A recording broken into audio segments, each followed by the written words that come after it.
Bismillahirrahmanirrahim. Elhamdülillahi Rabbil alemin. Vessalatu vesselamu ala Resulina Muhammedin ve ala alihi ve sahbihi ecmain. Sevgili dostlar, 16. lemadan devam ediyoruz. Beraber okuyalım. Programında lemaları takip ediyoruz. 16. lemada müteferrik konular var. Güzel, kısa kısa ama tatlı konular inşallah istifademize medar olur. Bismihi ve in min şeyin illa yusebbihu bihamdihi. Esselamu aleyküm ve rahmetullahi ve berekatuh. Aziz Sıddık kardeşlerim, Hoca Sabri, Hafız Ali, Mesut, Mustafa'lar, Hüsrev, Refet, Bekir, Bey, Rüştü, Lütfiler, Hafız Ahmet, Şeyh Mustafa rahmetullahi aleyhim vesaire. Sizlere meraklı ve medarı sual olmuş.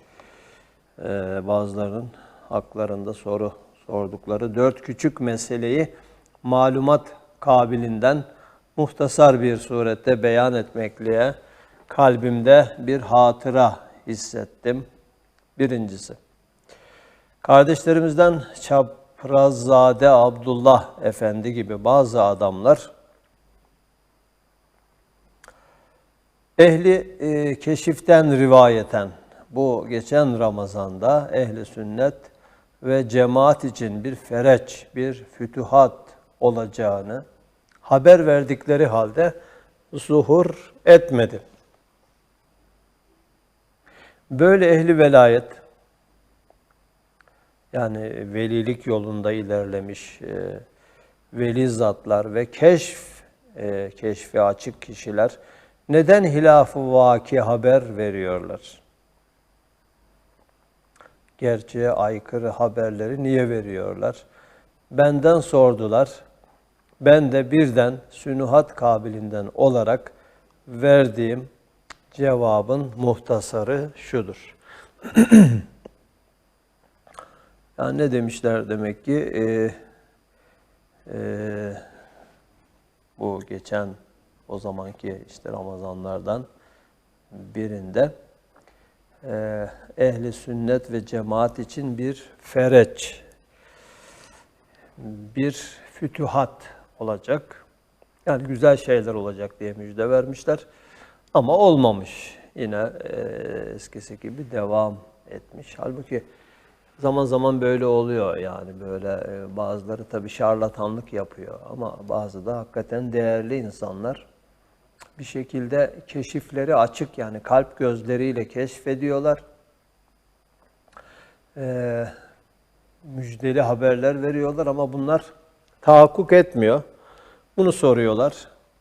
Yani böyle veli kimseler, veli derecesinde kimseler hakikate ters nasıl haber verebilirler? Evet, ben de diyor özet olarak şöyle söyledim. Hadis-i şerifte varit olmuştur ki bazen bela nazil oluyor, gelirken karşısına sadaka çıkar, geri çevirir. Az sadaka çok belayı geri çevirir diye böyle rivayetler var, hadisler var. Şu hadisin sırrı gösteriyor ki mukadderat, yani Allah'ın takdir ettiği şeyler bazı şeraitle, bazı şartlara bağlı olarak vuku'a gelirken geri kalır. Demek ehli keşfin muttali olduğu mukadderat mutlak olmadığını, belki bazı şeraitle mukayyet bulunduğunu, bazı şartlara bağlı olduğunu ve o şeraitin vuku bulmamasıyla o hadise de vuku'a gelmiyor. Fakat o hadise eceli muallak gibi levh-i ezeliğinin bir nevi defteri hükmünde olan levh-i mahv ispatta mukadder olarak yazılmıştır. Gayet nadir olarak levh-i ezeliye kadar keşif çıkar. Bir levh-i mahfuz var, Allah'ın her şeyi kaydettiği son şekliyle kayıtlara geçmiş olayların kayıtlara geçtiği ezeli levha diyoruz buna, levh-i mahfuz. Yani insanların demek ki keşfi oraya kadar çıkmıyor. Bir de levh-i mahv ve ispat var.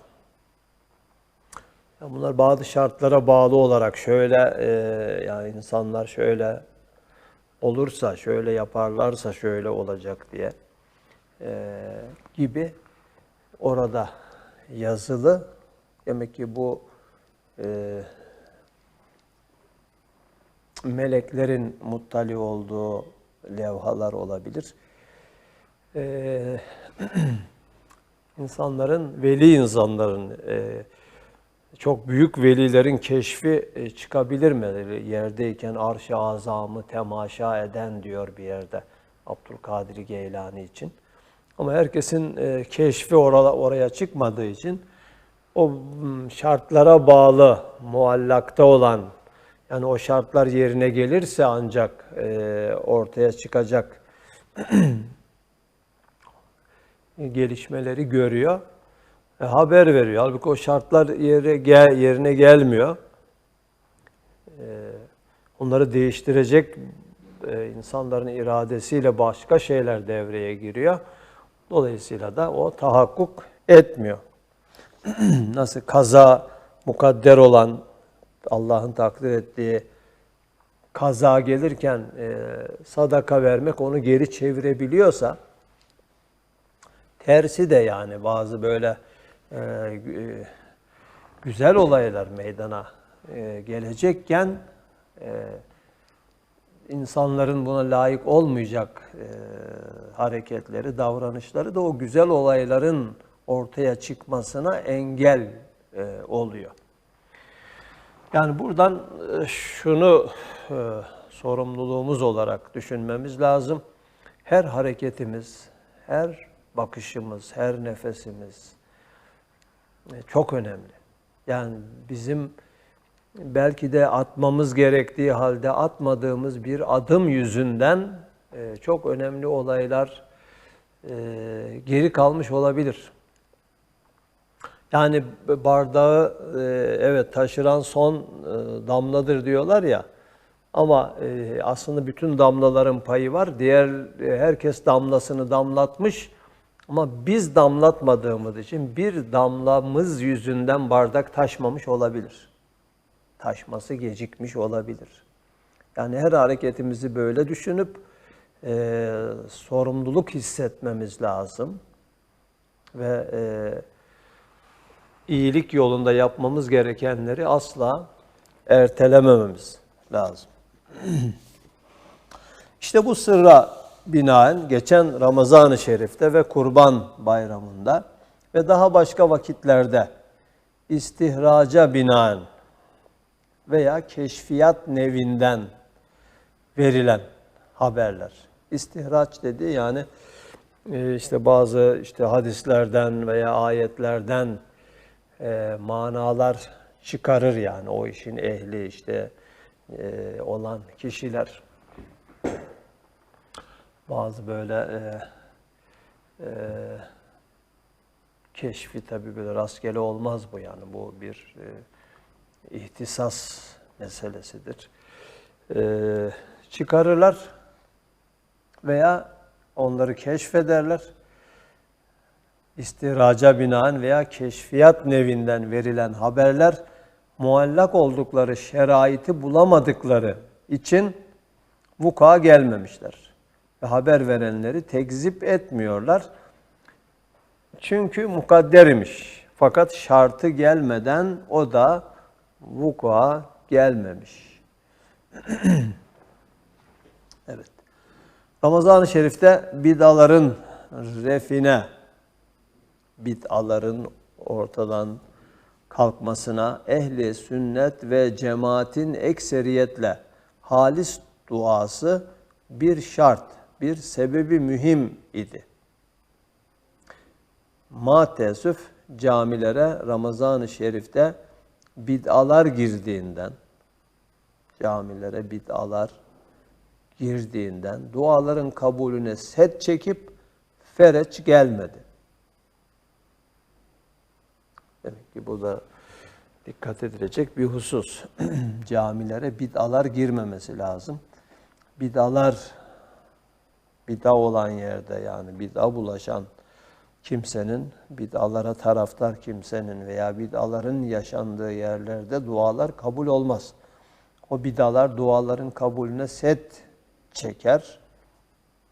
Böylece de fereç, yani kurtuluş gecikmiş olur. Nasıl ki sabık hadisin sırrıyla sadaka belayı refeder, ekseriyetin halis duası dahi fereci umumiye, yani umumi bir ferahlığı, kurtuluşu cezbeder. Kuvve-i cazibe vücuda gelmediğinden fütühat da verilmedi. Evet.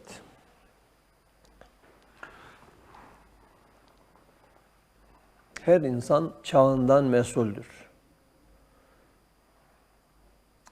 Manevi alemlerde de bir manevi çatışma var, yani iman küfür çatışması, hayır şer çatışması, pozitif enerji ile negatif enerjinin çatışması.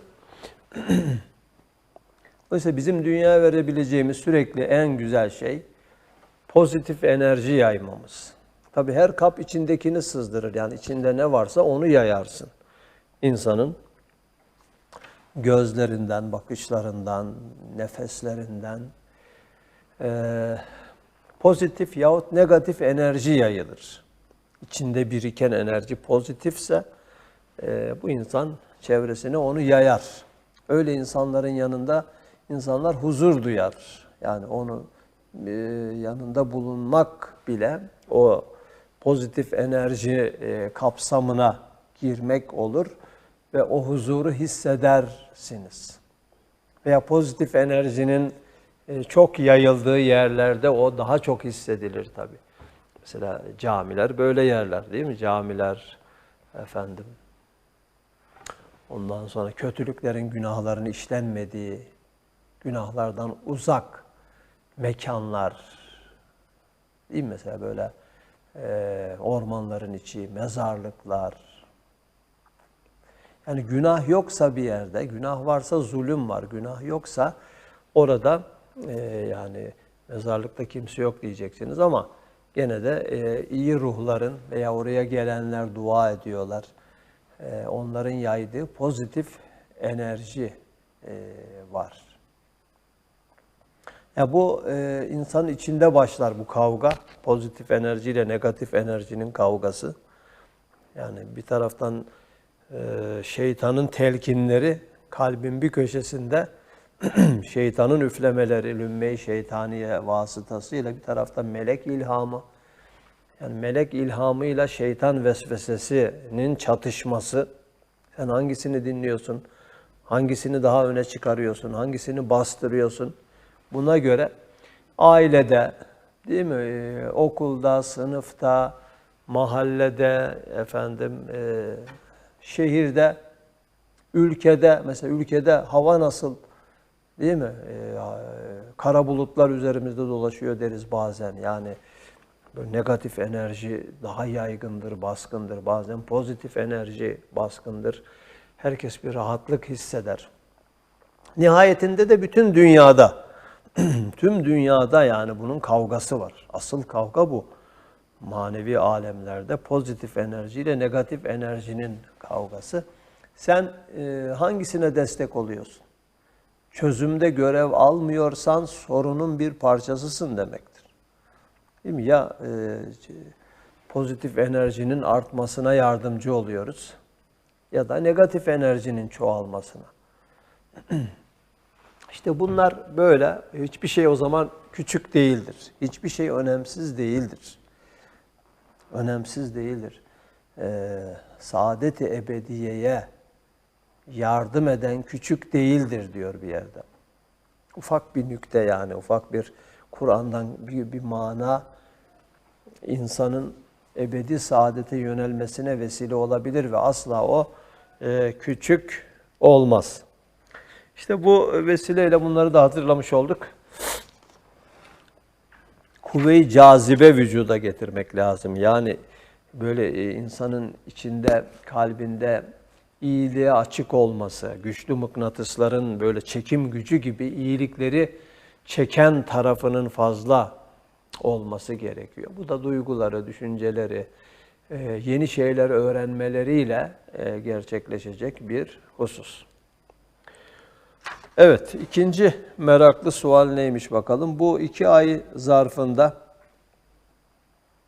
heyecanlı bir vaziyeti siyasiye karşısında bana hem alakadar olduğum çok kardeşlerime kavi bir ihtimalle ferah verecek bir teşebbüs etmek lazım gelirken o vaziyete hiç ehemmiyet vermeyerek bilakis beni tazdik eden ehli dünyanın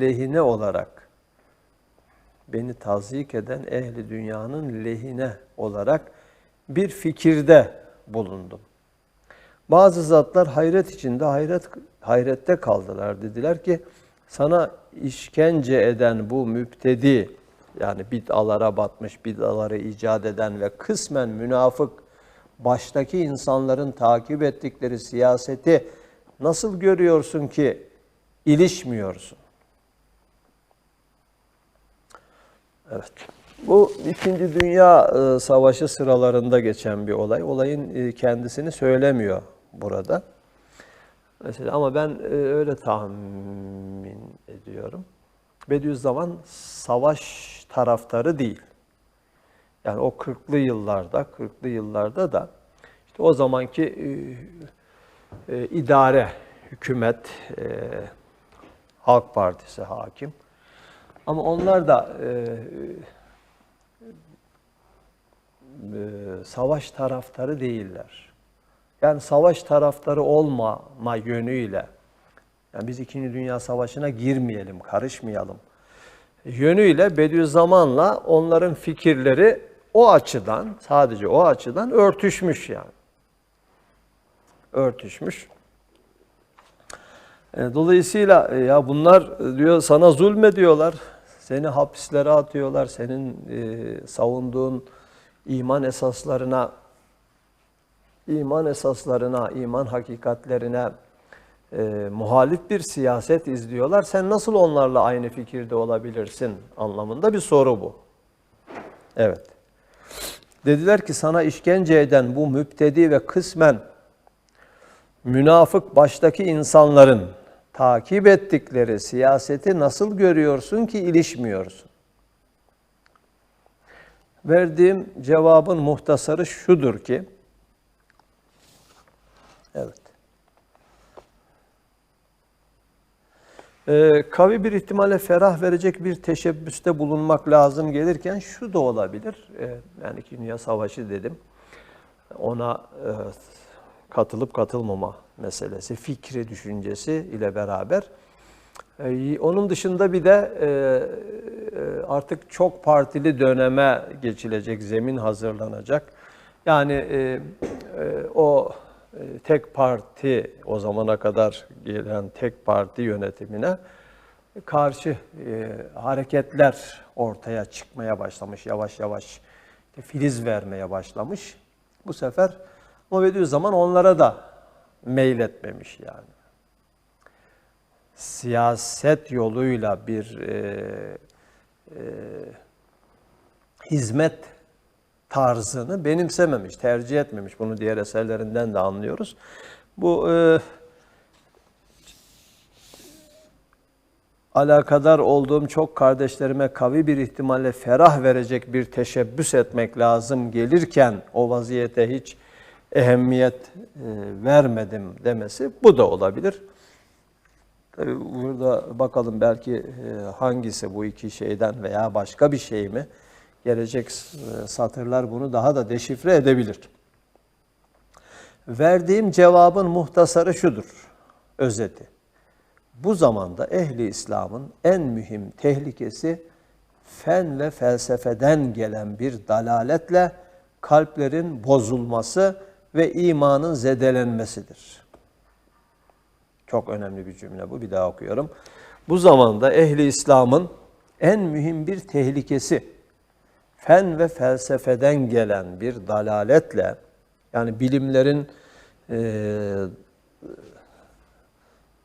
bilim çağındayız. Bilimlerin dalalete yönlendirmesi. Bilim yönlendirmez de o bilimin materyalist yorumu, pozitivist yorumu insanları dalalete sevk ediyor. Eskiden cehaletten gelen dinsizlik bu sefer bilim yoluyla yayılıyor, yayılmaya başlıyor ki bu zamanın en önemli tehlikesi diyor bu. Evet, bu zamanda ehli İslam'ın en mühim tehlikesi fen ve felsefeden gelen bir dalaletle kalplerin bozulması ve imanın zedelenmesidir. İman temelleri sarsılmaya başlamış. Nedir peki bunun çare yeganesi, bu tehlikeyi önlemenin yolu? Bunun çare yeganesi nurdur, nur göstermektir. Bunun tek çaresi nurdur ve nur göstermektir ki kalpler ıslah olsun, imanlar kurtulsun. Eğer siyaset topuzuyla hareket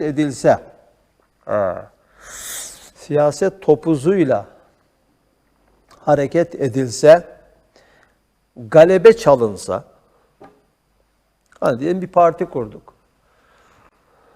Değil mi? Millet de zaten bıkmış. Geldi, eskilerden bıkmış, bizi tercih etti, iktidar olduk. Değil mi? Galebe çalınsa diyor yani. Siyaset yoluyla galip gelsek, ki böyle dönemler olmuş yani. Halen devam eden süreç de bunu gösteriyor. Bak ne oluyor şimdi. Eğer siyaset yoluyla hareket edilse, galebe çalınsa o kafirler münafık derecesine iner. Yani inançlar sarsılmış ya, insanlar küfre meyletmiş çoğunlukla.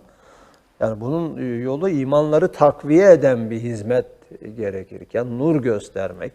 Çünkü karanlığa karşı nurla mücadele edilir. Ama sen siyaset topuzuyla, yani siyaset çünkü muhalifleri sindirmek şeklinde bir yol.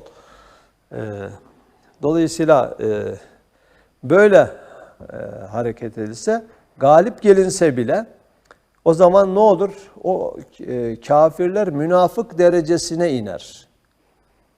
Münafık kafirden daha fenadır. Münafık kafirden daha cehennemin en alt tabakasına gidecekler kafirler değildirler, münafıklardır. İnnel münafıkîne fid-derkil esfeli minen nar diye ayette açık bildiriliyor. Demek ki münafık yani daha tehlikelidir. Yani bir insan tamam ben inanmıyorum diyebilir açıkça, mertçe inançsızlığını. Değil mi? Bu şeydir yani bilirsin onu, ona göre tedbir alırsın ama öteki mümin görünüyor, senden görünüyor veya senin iktidarın döneminde senden menfaati var. O menfaatinin devam etmesi için inanmadığı halde inanmış görünüyor. Bunlar çok tehlikelidir yani. Pirincin içindeki hani beyaz taşlar gibi. Siyah taşlar tamam ayıklarsın onları, kolaydır, tanırsın. Kolay kolay değil mi? Onlardan zarar görmezsin. Ama pirinç görünümünde beyaz taşlar dişini kırar yani. Çünkü hem pirinç olarak görünüyor ama pirinç değil, taş yani. Evet. Eğer siyaset topuzuyla hareket edilse, galebe çalınsa o kafirler münafık derecesine iner. Münafık kafirden daha fenadır. Demek topuz böyle bir zamanda kalbi ıslah etmez. Yani imanların zedelendiği bir zamanda, imanların tehlikeye düştüğü bir zamanda siyaset topuzu kalpleri ıslah etmez. O vakit küfür kalbe girer, saklanır, nifaka inkılap eder. Peki, hem nur hem topuz. Tamam, nur gösterelim yine ama yine de siyaset yoluyla nur gösterelim yani. Hem nur hem topuz. beraber olmaz mı? Bakalım olur mu? Hem nur hem topuz ikisini bu zamanda benim gibi bir aciz yapamaz. Onun için bütün kuvvetimle nura sarılmaya mecbur olduğumdan siyaset topuzu ne şekilde olursa olsun bakmamak lazım geliyor. Bakmamak lazım geliyor. Bir de yani bunun tabii başka yerlerde daha geniş açıklamaları var mektubatta filan. Diyor eğer ben siyaset topuzuna sarılsaydım yani siyasi bir kimliğim olsaydı bu sefer bu nurları, Kur'an nurlarını, Kur'an hakikatlerini değersiz bir duruma düşürürdüm. Yani elmas gibi hakikatler aldatılabilen avam nazarında cam parçaları seviyesine inerdi. Ya bu siyasi bir kimlik, bunun maksadı siyaset. Değil mi? Tamam Müslüman oluyor, Kur'an'ı açıklıyor ama maksadı siyaset. Dolayısıyla Kur'an hakikatleri, Kur'an açıklamaları siyaset propagandası olurdu avamın gözünde. Avamın gözünde. Halbuki diyor Kur'an, din herkesin malıdır, her şeyin üzerindedir. Dolayısıyla hiçbir şeye alet olamaz. Gökteki yıldızlar yerdeki cam parçalarına tabi olmaz. Ne siyasete, ne ticarete, ne başka dünyaya vasıta olmaz. Onun için yani buradaki bir elimde topuz, bir elimde nur olsa diyor emniyetsiz olur. Yani güvenmezler bana. Ya nur gösteriyor ama öteki elinde de topuz var. Yani nurla beni celbedip topuzla dövecek mi diye yaklaşmazlar diyor. Dolayısıyla ben bu sefer o Kur'an nurlarına haksızlık yapmış olurum. Elhamdülillah diyor. Siyasetten tecennüp etmem. Yani uzak kalmam nedeniyle o nurların her taifede aşıkları var diyor. Herkes yani güvenle yaklaşabilir, yaklaşmalı. Yaklaşmalı. Tabii bu tam korunabilmiş mi? Bu hizmetin mensupları tarafından bu anlayış ne kadar realize edilmiş bunlar tartışılır ama işin hakikati bu. İşin hakikati bu, böyle olması lazım diye bak ilk başta. Bazı tabii zamanlar olmuş yani Bediüzzaman işte 57 seçimlerinde oy kullanmış. Gitmiş açıktan oy kullanmış. Efendim demokratlara taraftarlığını yazdığı mektuplarda da belirtmiş. Bunun nedenlerini açıklamış. Yani bunlar tabii her zaman için geçerli şeyler değil, özel şeylerdir. Asıl prensipler, hizmetin genel prensipleri siyaset üstü olmasıdır diye geneline baktığımız zaman yani Risale-i Nurların hizmetin bütününe baktığımız zaman bunu görmemiz lazım. Demek topuz böyle bir zamanda kalbi ıslah etmez. O vakit küfür kalbe girer, saklanır, nifaka ingılap eder. Hem nur hem topuz ikisini bu zamanda benim gibi bir aciz yapamaz. Onun için bütün kuvvetimle nura sarılmaya mecbur olduğumdan siyaset topuzu ne şekilde olursa olsun bakmamak lazım geliyor. Hatta 2 elimiz var diyor bir yerde. 100 elimizde olsa ancak nura kafi gelir diyor. Yani topuz tutacak elimiz yok diyor. Ama kendi şahsı adına, bazıları hizmet adına değil de şahsı adına girebilir. Yani oy vermek siyasetçilik değildir, vatandaşlık görevidir. Uygun gördüğün yere oy verirsin, niye verdiğini açıklayabilirsin. Ama kendin yani nur talebeleri bir siyasi teşekkül olmamışlar, bir parti kurmamışlar veya partilerde de kurulan partilerde de hizmet adına, nur talebeliği adına aktif rol almamışlar. Şahısları adına alanlar olmuş, ona Bediüzzaman izin veriyor. Peki, ama maddi Bir paragraf kaldı. Maddi cihadın muktezası ise, maddi cihat da var yani bizimkisi diyor manevi cihat. Manevi cihat, buna manevi cihat diyor. Çünkü cihat farz-ı kifayedir. Farz-ı kifayeyi cihadı deruhte etmek diyor bir yerde. Ama bunun zaman zaman maddi cihat tarafı da var. Onun gereği ise o vazife şimdilik bizde değildir. Evet, ehline göre kafirin veya mürtedin tecavüzatına set çekmek için topuz lazımdır. Fakat 2 elimiz var. Eğer 100 elimizde olsa ancak nura kafi gelir, topuzu tutacak elimiz yok diyor. Topuzu tutacak elimiz yok. Evet. Bu tabi ehline göre maddi cihat, manevi cihat. Bunu son mektubunda şöyle şerh etmiş. Yani içte, dahilde, memleket dahilinde, yurt içinde cihat, maddi cihat olmaz. Manevi cihat olur. Yani tebliğ şeklinde. Değil mi? Tebliğ şeklinde olur. Tebliğ için de bir güven ortamının olması lazım. Onun için biz emniyetin manevi bekçileriyiz. Çünkü kimse kimseye güvenmezse, yani bir iç savaş ortamında kimse kimseyi dinlemez ki. Halbuki burada Kur'an hakikatlerini, her kalp muhtaçtır ve güven ortamında ancak onlar konuşulur, anlatılabilir. Onun için Bediüzzaman talebelerine asayişi her zaman koruyun, asayişi bozacak hareketlerden kaçının, böyle hareketlere girişenlere asla destek olmayın, engel olmaya çalışın diye tavsiyelerde bulunmuştur.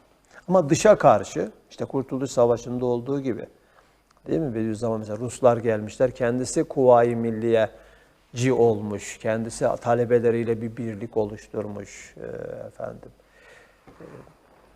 Onlarla mücadele etmiş. Dışa karşı silahlı savunma, cihat yapılır. Ama içte, memleket içinde asla elimize silah alamayız ve alanları da hoş göremeyiz. Çünkü bu hizmet asayiş ortamında yapılır. Evet, 3. Meraklı suali inşallah bir sonraki programda ele alacağız. 16. lemanın ilk 2 sorusunu okuduk. 2 soru cevap daha var, meraklı soru ve cevap. Bir sonraki programda. Subhaneke la ilme lena illa ma allamtena inneke entel alimul hakim. Ve ahiru davahum enilhamdülillahi rabbil alemin. El Fatiha.